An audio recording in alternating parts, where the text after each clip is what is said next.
Hey, Well House people, it's nice to talk to you. Can't wait to see you. Just going to let you know things I've been thinking about. I am not an anxious person. I have a really high stress job. I'm a CRNA, nurse anesthetist, and I put people to sleep and keep you safe while you're having surgery or procedures. And in this job, I have to make quick decisions, many times life and death decisions, in not the best circumstances. Sometimes the surgeons are yelling, sometimes things are going crazy.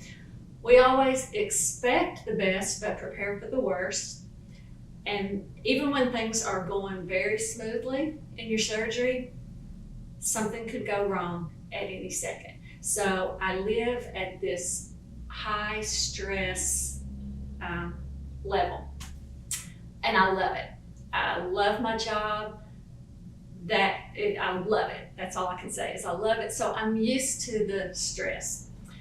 But lately, my job has really been stressing me out. Not necessarily because of COVID crisis. I'm kind of used to dealing with things like that. But I've been on vacation for 3 weeks, and it has stressed me out. The business people in my company made some decisions that were not very popular. A lot of people in the company are unhappy. Most everybody's unhappy. And a whole lot of people have quit. So every day almost, while I've been on vacation, every day I'll get a text message, the group text. And you've probably all been in these group text messages where I'm not going to work under these conditions. I'm going to quit. It's very negative, and I get sucked into it. I get totally sucked into all the negativity, and I get convinced that I'm being taken advantage of. And I am thinking some of you guys also might be feeling a little taken advantage of in this crisis that we're in right now. Maybe you're used to working from home, like my husband Paul. He's used to working from home, but now he's got to work from home with everybody else at home. And I'm going in and saying, hey, can you come help me put up this picture? I'm doing all, and he's trying to do his job with all these extra things coming in. Maybe you're the worship minister and you're used to preparing the songs and the stuff now you got to do all that. Plus, you got to get it on social media. And you've got to figure out ways to keep connected with the church when you can't see them.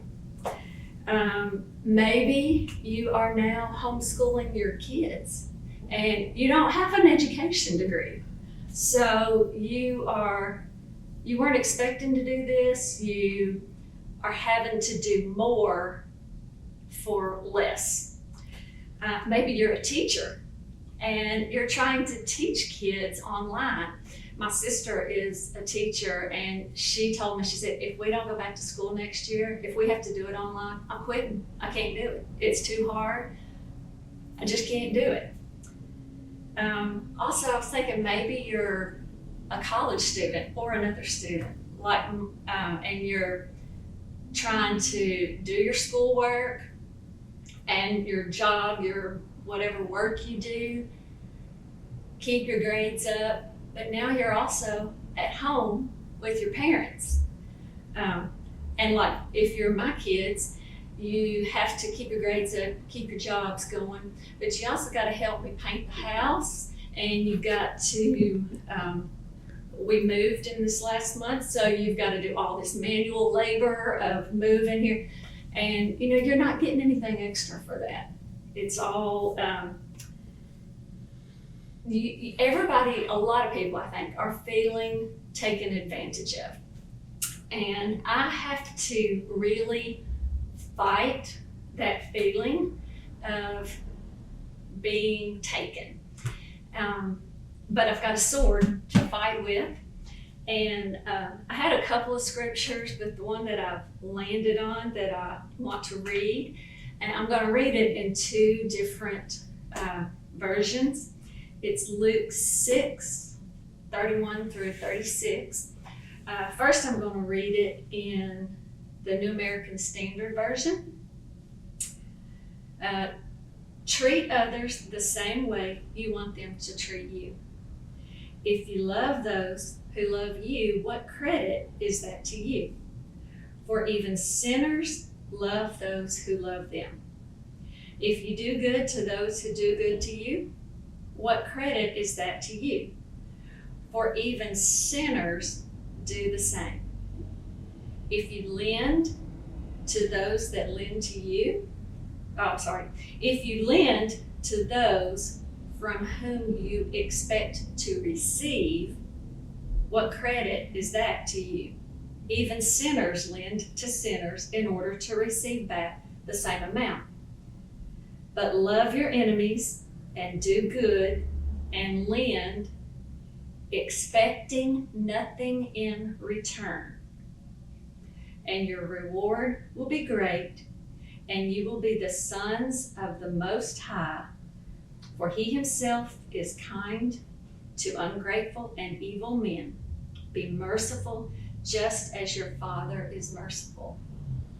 And the part on this that really hits home is expect nothing in return. So having to do all this stuff, this is not for people who like you. This is for your enemies, people that don't like you. You still do good for them. You still do what's right. You help them, and you expect nothing. Expect nothing. Don't expect them to pay you back. But it's the sentence after that says, and your reward will be great. So they're not going to pay me back, but the Father will pay you back. That's where the reward is.